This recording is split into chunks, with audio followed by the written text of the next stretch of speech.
For the National Horse Players Championship final table. We're getting ready for the second mandatory race. Brian Skirka, marketing manager at Monmouth Park with me. Brian, you're a staple here at the NHC. Tell me, first and foremost, what you're doing here and what this year's been like so far for you. Yeah, it's been great. I love it here at Bally's, as everyone seems to. Having everyone in one room is just really awesome. We have 48 players this year that qualified at Monmouth Park in the NHC, so I'm kind of here in a dual capacity. One, to make sure all of those players are comfortable and have everything they need, and then Michelle and Keith and the team from the NTRA bring me out here to help them run the actual contest too, because running a 600-plus player contest is not easy. So I'm happy to help them, and also while I have my Monmouth hat on as well. Right, especially keeping 600 of these kinds of players in check, these kinds of hardcore players in check. You mentioned 48 players qualified at Monmouth. For people who don't know, what does it take to qualify? How much does it take to enter those contests? When are those contests held? So we try to give everyone a variety. Our most expensive contest is $2,000 to enter. That's our pick your prize contest between Memorial Day weekend and Belmont weekend. But we also have contests for as cheap as $250. Okay. So what we want to do is, I call those contests kind of like a farm system contest, where if you're interested in getting into contest play, you can't just go in the $2,000 one right off the bat. At least most of us can. Right. But if we give you a lesser price point to buy in, you can play for a couple $100, and then gradually over time, I had success for $250, I'm going to go play in the $500 contest, and so on. So it's worked really well. It's kind of the more casual players could play for less of a buy-in, and then there are opportunities for a higher buy-in as well. Sure, and I think when you talk about the audio seems a lot louder on this race than ever. Like, I can't hear anything right now. It's the final table. They definitely turned it up for this. All right, well, so we're gonna let Anthony kind of lead here. But anyway, this is Aqueduct Race 9, if you can still hear me. And we've got a long shot on the lead. It's tight at the top, by the way. Big move by Tom Goldsmith winning the last race. Him and John Vale, who's the leader, only separated by $5 now. So John Vale's one of our guys, Monmouth qualifier. Is that right? Nice. And I've noticed a lot of Jersey guys here. I'm assuming these guys qualified at Monmouth, but I don't know for sure. But there are a couple of Jersey guys here. Yeah, only John actually qualified at Monmouth, but I think Ralph Magnetti is a Jersey guy, and Michael, I think, down at the bottom. Mike Goodrich, Here's a little bit of a price here. Big Sim's almost home. A final run from Gringotts, but Big Sim's going to hold. I think this horse is a big price.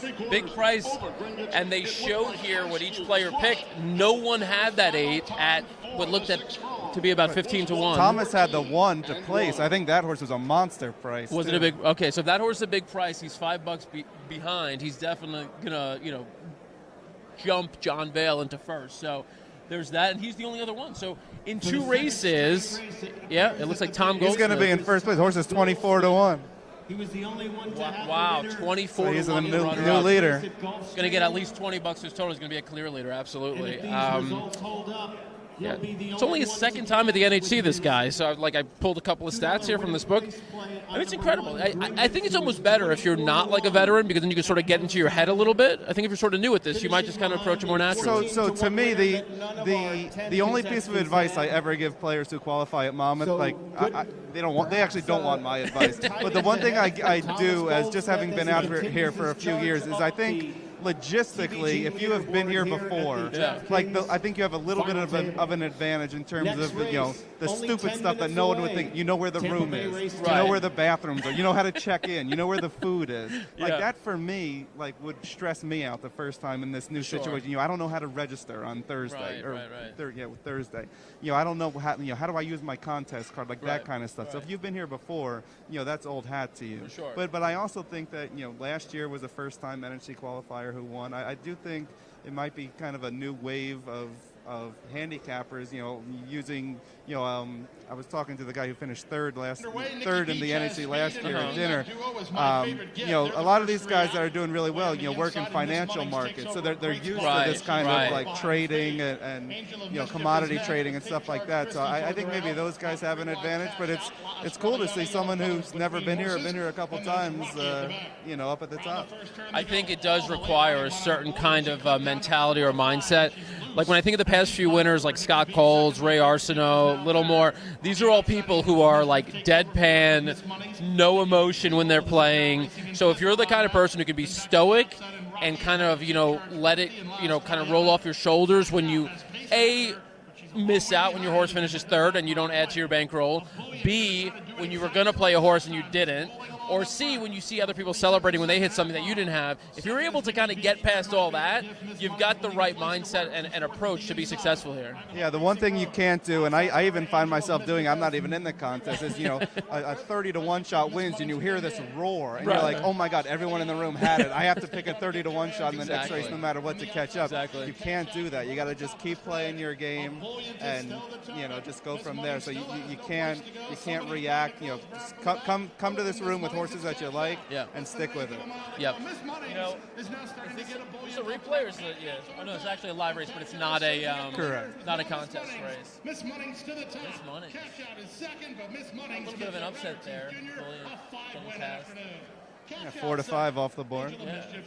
So tell us a little bit more about Monmouth Park in particular. A lot of exciting things going on in Monmouth Park. I've been spending a lot more time in Jersey myself, as you may know. I've got right here up on the screen here, I've got the Thunder and Celtics. So unfortunately, I had the Thunder. OKC blew an 11-point lead. They're now down 4, so things are going really well there for me.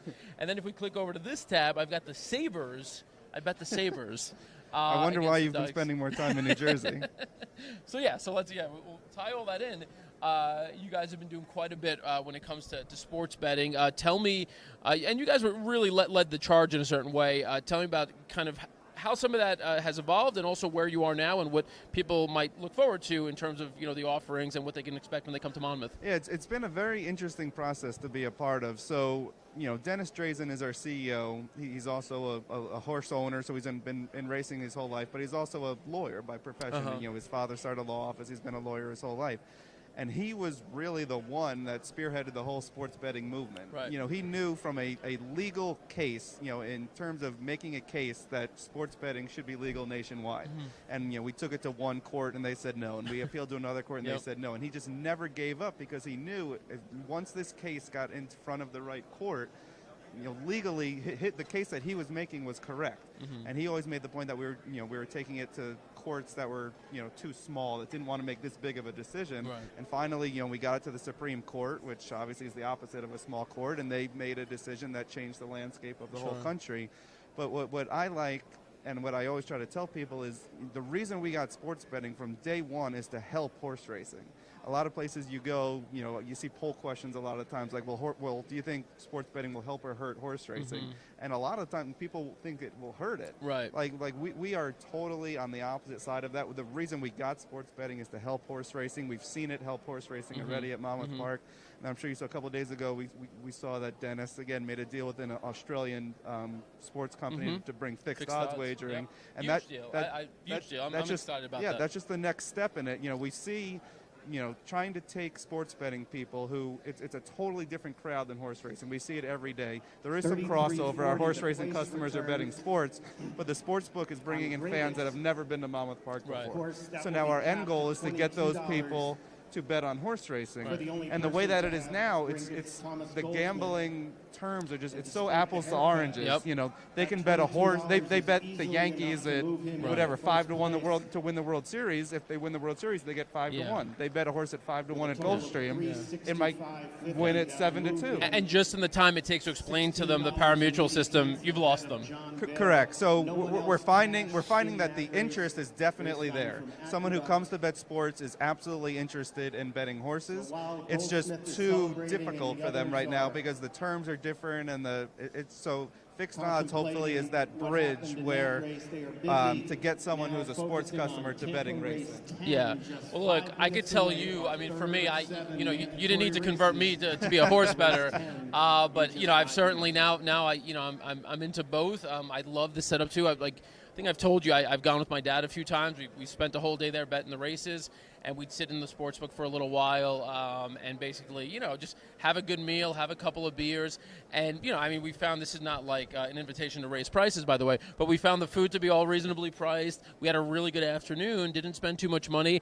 We bet, we had a good time, and it really just elevated our overall experience as opposed to the experience that we previously had, which is just going to the track, betting, kind of standing on the rail, which is fun and awesome, but it's something new, it's something different, something that's excited us, even as people who are just regular other horse players generally. So. Yeah, as a facility as a whole, we look at it as an entertainment destination. Mm-hmm. You know, horse racing will first and foremost be our core business now, tomorrow, always. You know, everything we do is based on, you know, getting people to the windows to bet on the horses. That's what we want the most.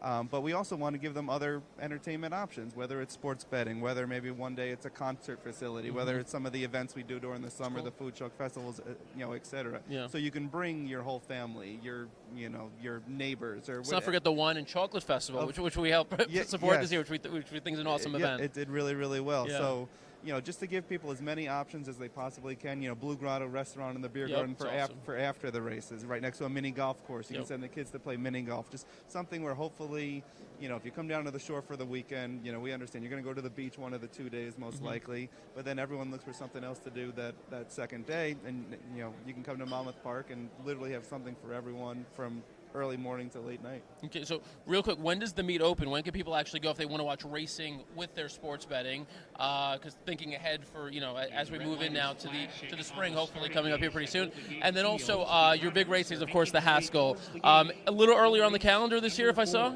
Yeah, it's a little earlier. So opening day is Derby Day, May 2nd. Okay. I think this is the third year of us doing that. We always used to open the week after Derby. It's been a huge success, huge crowds on Derby Day, so we're excited about that again. May 2nd is opening day. Haskell is Saturday, July 18th this year. This is the second year of it being a Saturday. Year one, as we all know, didn't go so well. Thank you to the weather gods. Yeah, last year was kind of difficult. Is there any reason in particular why you guys think it's beneficial to do it on a Saturday, and also why it's a little bit earlier? Is it because you're trying to get ahead of like people's summer travel schedules or things like that? So a week earlier was purely based on NBC. Okay. They came to us before last year and said, I think it was something with the Olympics, or they had some conflict on our normal weekend, and they said, hey, for you to keep this on national TV, you know, we would want you to move it a week earlier, which we thought was important, which we did that. Saturday versus Sunday was purely just national handle numbers, you know, with the assumption and factual information that more money is bet on Saturdays than Sundays. So we tried to pick a Saturday, and luckily we did. You know, we're not going to go up against, you know, Whitney Day with the Haskell at Saratoga. We understand that, you know, Saratoga is probably people's first preference in the summer. But we found a weekend that I think maybe they run the Diana, or they have like one stakes race or something. So it's not a huge day at Saratoga. And Saturday, July 18th will be our big day this year. Nice. Look, we're looking forward to it. We'll be there. By the way, we're getting a couple of comments on the live I'm stream scared here. to read. Oh, don't be too scared.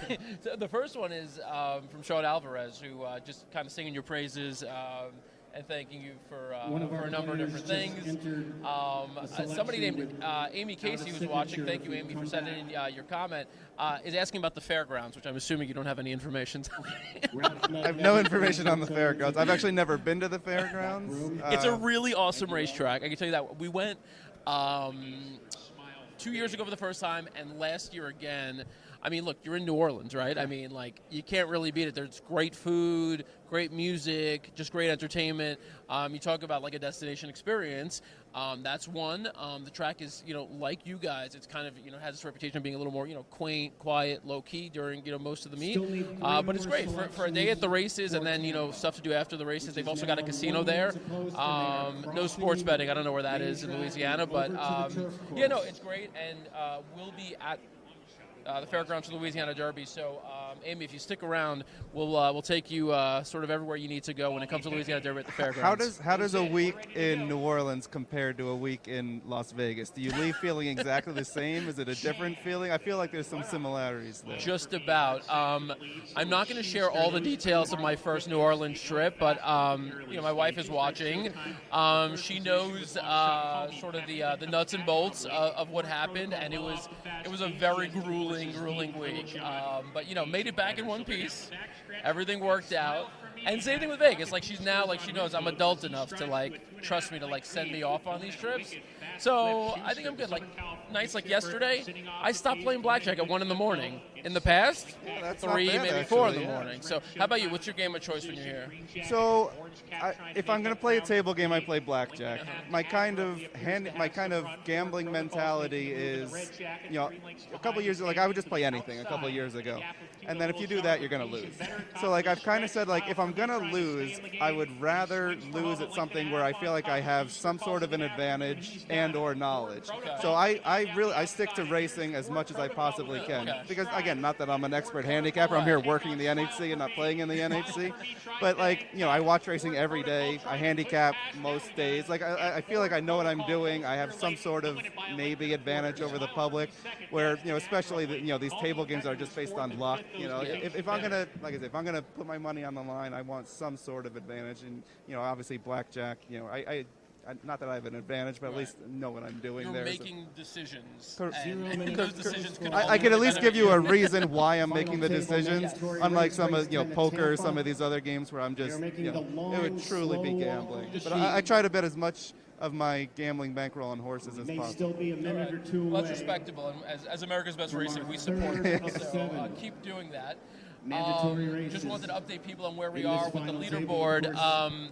Tom Goldsmith did indeed leapfrog John Vale. He's winning by $17. We ballparked it at $20 earlier. Ray Arsenault, the winner from a couple of years ago, is still third. And they're still pretty tightly packed. I mean, look, that lead is not insurmountable with, five to races go left. So the next one's going to be Tampa Bay Race 10. That's at 2:18 Eastern, and that's walking to the gate. Yeah, that's now. Are we past that time? We're past that time already. Time's flying, man. Time is flying. The race is not going off on time. Is that what you're saying? Has this happened? I mean, it seems so bad. They're at least there. The gate's within view. It looks like they're going to be there any moment now. Let's see. It's pretty full field. We got one scratch. We got 9 runners left in it. And then, like I mentioned earlier, what they'll do here is they'll actually post the picks of all the players. So, you know, if you're rooting for a particular player or you're wondering kind of what the strategy is between, some of the guys who are. So now in 10th, you have Mike Odorizio, who's got 291. So he's got a significant gap to make up there. I mean, it's not impossible by any means, but he may start taking some chances here. Same thing with Mike Goodrich, who's right about at that low 290 level. And then in 8th and 7th and even 6th and 5th, you've got 3 or 4 players that are sort of clustered in the low 300s. And so, they're going to start taking chances. But for now, I mean, I would think if you're in that range, if you've got a horse in the 4 to 5 to 1 range, you're probably going to just go with your horse. And then, I mean, you're nowhere near stabbing at this point with a 30 to 1 shot, let's say, for example. And a lot can change. I mean, Scott Coles, who won the NHC last year, started the final table in 9th. Right. He was talking the other day. I heard him saying, he was surprised how conservatively people at the top played. Yeah. And they were just kind of picking 3 to 1, 4 to 1 horses, and him and I think one other player from lower in the leaderboard were taking horses that they liked at 10, 20 to 1 and moved up with every single race because those guys, in his opinion, played a little too conservatively up top. So they're only, a cap horse away or a good price horse, and anyone is still in this. Everyone's still in play. I think it was also cool again. Ashley Taylor. It's always cool. And there's at least one woman at the final table here. And I did. You've been here for the past couple of years, so you could probably just sort of like anecdotally, just based on just observation. I'm not asking you to pull the numbers. It seemed like it was also not only did I see a little bit more of a mix with women here. I also saw a lot of younger people. I feel like there are more younger people this year. Am I imagining that? No, I would agree. Definitely a good percentage of women, and I mean, maybe I shouldn't say surprisingly, but a large number. And I think that might be that maybe the Scott Coles of the world, the finance people who work on Wall Street or with the stock market or have some comfortability with computer programs and stuff. I think they're getting into tournaments a lot more because you could see opportunities to make a lot of money, not just $800,000 here for first place, but some of the contests around the country throughout the year can pay $50,000-$60,000 easily. For sure. Eric Bialik is one of those guys, a sharp guy, 29 years old. I have him from Illinois. I think they mentioned he's from Minnesota, so maybe he just recently relocated. But he's actually been to the NEC. He's competed 5 times. He wasn't here last year, but he was in it 4 years prior in a row. And a heck of a mustache. And a heck of a mustache. And he grew out. I don't even know what that is. It's like somewhere between Hulk Hogan and like Woody Harrelson at some point. I mean, it's really an interesting look. But hey, it's working for him. He's in 7th. If he finishes where he is right now, he's set to cash a $58,000 check. Of course, he'd like to finish closer to first. We're going to get an $800,000 check. So, all right, Tampa Race 10 is now off. What we're going to do is we're going to wrap after this race, but we'll at least kind of watch this race and see how it unfolds. Right now, a 42 to 1 shot in the lead. And I'm looking over. Arsenault Actually, has that one. Wow, Arsenault and Ralph Magnetti. Magnetti in 8th place. Both have the 42-1 shot on the lead. There's a lot of support for the 2-horse at 6-1 as well. It just poked his head into second. Oh, yeah. Wow. That is actually, I mean, look, the 8 wins here, that shakes everything up. I mean, it turns it upside down, really puts Arsenault at a major advantage.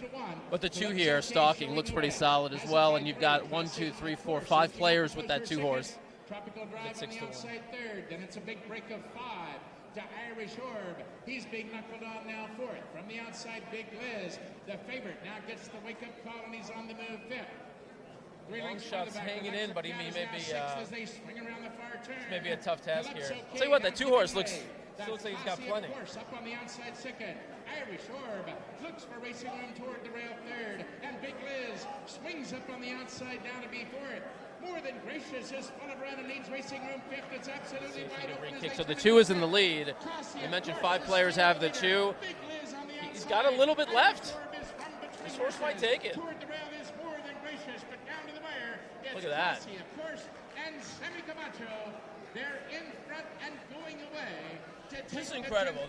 This actually reminds me, you've got 10 horse players here, 10 of the best horse players in the world. 5 of them just picked a horse that was 6-1. Normally, when 5 out of 10 people pick a horse, that horse is going to be even money.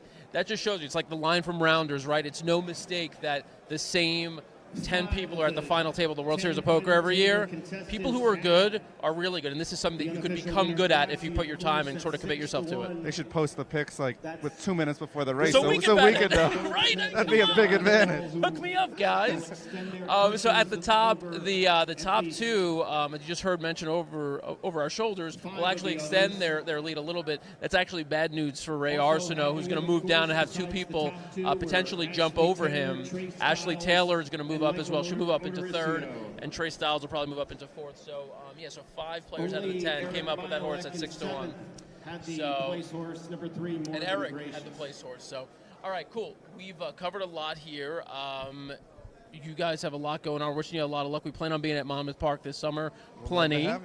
All right, so remind us the date again. Opening day is Derby Day? Opening day, May 2nd, Derby Day, and we run every weekend through the end of September with Fridays starting the middle of June. All right, awesome. If you've never been to Monmouth Park, definitely check it out. One of my favorite tracks, actually the track where I worked my first job in racing, working concessions, flipping burgers back when I was 19 years old. I don't know if you know that story. I don't know that I do. Yeah, so that was way before any of this. Love the track. Must visit if you haven't been there before. Thanks again to Brian Skarka for stopping in for a few minutes. We'll be back in a little bit.